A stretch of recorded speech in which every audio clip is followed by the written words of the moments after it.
একটা লোক 99 জন লোককে হত্যা করেছে। বুখারী মুসলিমের হাদিস। কয়জন? 99 জন। ওই হাসিনা, এই হাদিস থেকে শিক্ষা নে মূর্খ, শিক্ষা নে। মারে ওরা আর বলে প্রেসিডেন্টের কাছে ক্ষমা ভিক্ষা চাও, প্রাণ ভিক্ষা চাও। আরে বেটা প্রেসিডেন্ট, তুই প্রাণ ভিক্ষা দে আর কে? আমার বাপ মারা গেছে, প্রাণ ভিক্ষা দিবে আমার মা, ঠিক না ঠিক? তুই কে প্রাণ ভিক্ষা দেয়ার?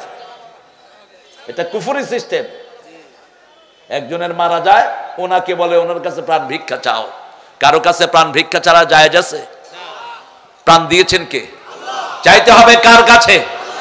আল্লাহর কাছে। 99 জন লোককে খুন করেছে, এখন হাঁটতেছে, কেমনে মাপ পাওয়া যাবে?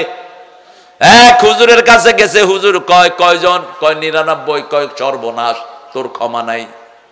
এবার লোকটা কয় তোরে বাঁচামু কেন? হেরেও মারছে। কয়জন? কয়জন?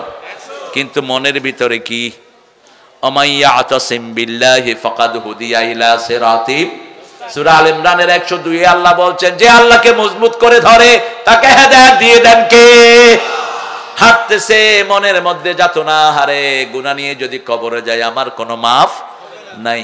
বড় আলেমের কাছে গেছে, আলেম যত বড় কলিজাটাও তত। 13 বছর জেলখানায়। এরপরে পুলিশ জিজ্ঞেস করেছে, হুজুর আপনি কেমন আছেন? আলহামদুলিল্লাহ বলে কি একটা হাসি দিলেন।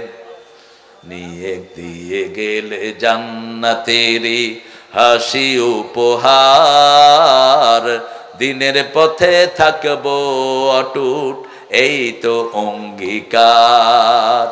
অমর শিল্পী তুমি প্রিয় সাইদি, তোমাকে জানাই সালাম।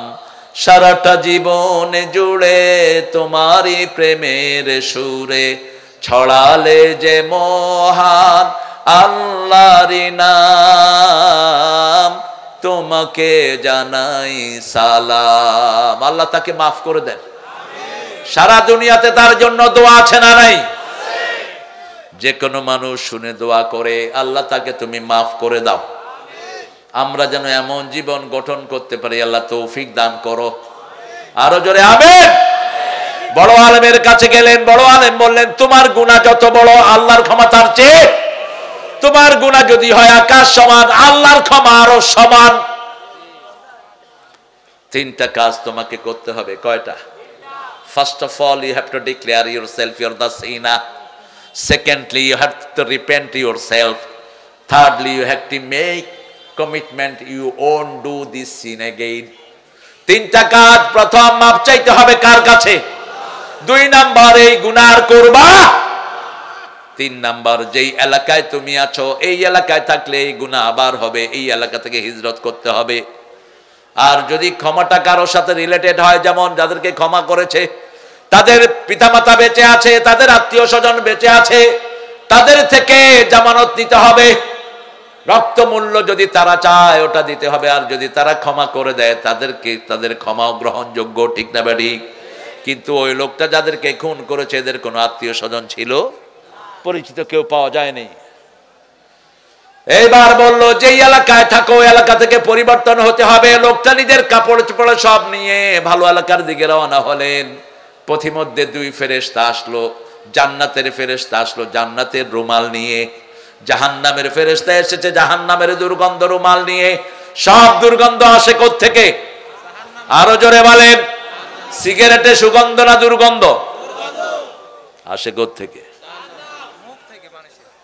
হ্যাঁ, জাহান্নাম। দুর্গন্ধের জায়গা কোথায়? আর সুগন্ধের বাড়ি কোথায়? আল্লাহ আমাদেরকে জান্নাত দিয়ে দেন। আরো জোরে বলেন আমিন। মসজিদে গেলে সুগন্ধি আছে না নাই? আর মাজারে, ওই যে মন্দিরে, তারপরে খ্রিস্টানদের ওখানে গেলে কি আছে? দুর্গন্ধ। ভারতের একজন চিফ জাস্টিস ইসলাম গ্রহণ করেছেন, আল্লামা ইকবাল, তার বায়োগ্রাফি নিয়েছেন। বায়োগ্রাফিতে তিনি বলেছেন, আমি যত পুরান মসজিদে গিয়েছি সুঘ্রাণে মসজিদ ভরপুর পেয়েছি, আর অন্য ধর্মীয় ও যত অনুষ্ঠানে গিয়েছি দুর্গন্ধ পেয়েছি, এই জন্য আমি কালেমা পড়ে মুসলমান হয়ে গেছি। এইবার তিনি নিজের জিনিসপত্র নিয়ে রওনা হলেন। মুসলিম শরীফের হাদিস, দুই ফেরেশতা, দুই গ্রুপ ফেরেশতা আসলো, জান্নাতের ফেরেশতা আর জাহান্নামের ফেরেশতা। দুই গ্রুপ কথা কাটাকাটি করছে। জান্নাতের ফেরেশতা বলছে আমি জান কবজ করব, জাহান্নামের ফেরেশতা বলছে আমি জান কবজ করব। আল্লাহ তৃতীয় ফেরেশতাকে পাঠালেন, রাস্তা মাপো। রাস্তা কি করো?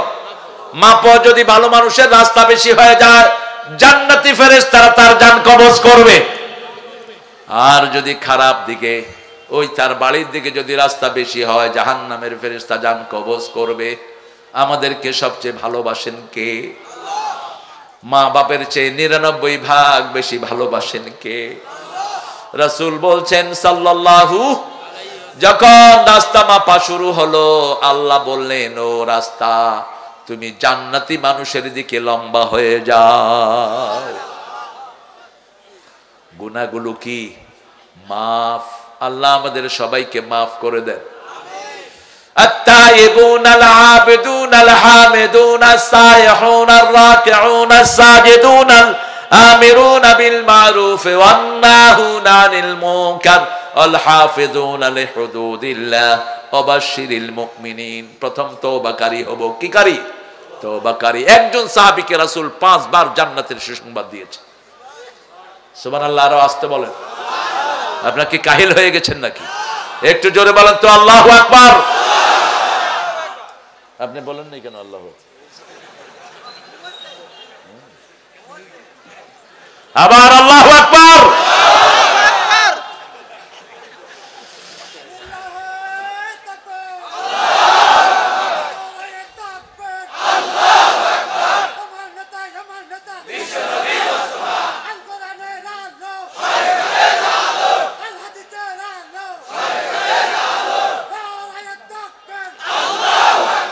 আল্লাহ কবুল করুক। আলহামদুলিল্লাহ বলে। তওবা করব দৈনিক কয়বার? কয়বার? আল্লাহ তৌফিক দান করেন। চুপচাপ হাঁটছেন, কি করবেন? আস্তাগফিরুল্লাহ আস্তাগফিরুল্লাহ বলেন। ঠোঁট যেন লড়ে। আমরা তো খুব দুষ্ট। সালাম ফিরিয়ে মুখে কিছু নাই। কইলাম কই? কয় ভিতরে চলতেছে। হ্যাঁ, আর যেগুলো তসবিহ টিপে বসো। কষ্ট হচ্ছে তোমার? ঠোঁট যারা লাড়ে তসবিহ করে, রাসূল বলছেন আল্লাহ নিজে তাদের সাথে থাকেন। সুবহানাল্লাহ, আলহামদুলিল্লাহ, আল্লাহু আকবার, লা ইলাহা ইল্লাল্লাহ। আমিও চলে যাব।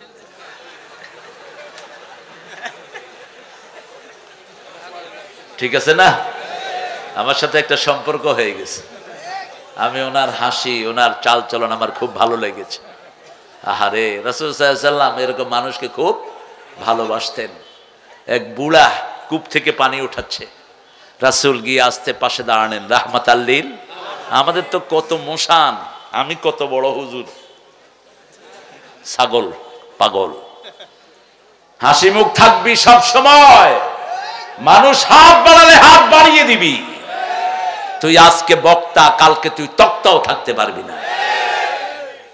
অহংকার যেন ঘরের ভিতরে বাসা না বাঁধে। আমি অমুক পানি ছাড়া খামু না, হেমুক পানি ছাড়া খামু না। কোত্থেকে পাইছো এ সমস্ত শয়তানি? মাটির নিচের পানি খাবি। সূরা মুলকের শেষ শব্দ, ইন আসবাহা মাউকুম গাওরান ফামা ইয়াতিকুম বিমাইন মাইন। পানি যদি নিচে নেমে যায়, কে স্বাস্থ্যসম্মত পানি তোমাদের জন্য তুলে দেয়? শীতকালে গরম, গরমকালে ঠান্ডা। যেখানের মানুষের শরীরে আয়রন কম, পানির ভিতরে আয়রন দিয়ে দেন কে? বোতলের পানি ক্যান্সার, সারা দুনিয়ার ডাক্তার বলে। বোতলের পানির মতো নোংরা পানি আল্লাহর জমিনে আর একটাও কবে ভরছে, কিসের পানি আল্লাহই ভালো জানে, ঠিক কিনা? আর টিউবওয়েল চেপে পানি উঠালে শীতকালে কি, আর গরমকালে দাঁতে লাগে? লাগে না। কিন্তু আপনি বাহিরের ফ্রিজের পানি খেলে কোথায় লাগে? দাঁতে লাগে। কিন্তু এটা কি সুন্দর ঠান্ডা। মা ইয়াতিকুম বিমাইন মাইন, স্বাস্থ্যসম্মত পানি কে তোমাদের জন্য তুলে দেয়? আল্লাহ তুলে দেয়। আবার আমাদের নজরুল সেটার প্রশংসা করেছেন, সুন্দর ফুল সুন্দর ফল মিঠা নদীর পানি, আল্লাহ আল্লাহ তোমার মেহেরবানি। আর ঠাকুর কি করেছে? মরিতে চাহি না আমি সুন্দর ভুবনে, ধন্য আমি তোমাকে বাতিয়াতি বলো। আপনি দুনিয়াকে সুন্দর বললেন, যিনি বানালো তাকে তো সুন্দর বললেন না। ঠিক না?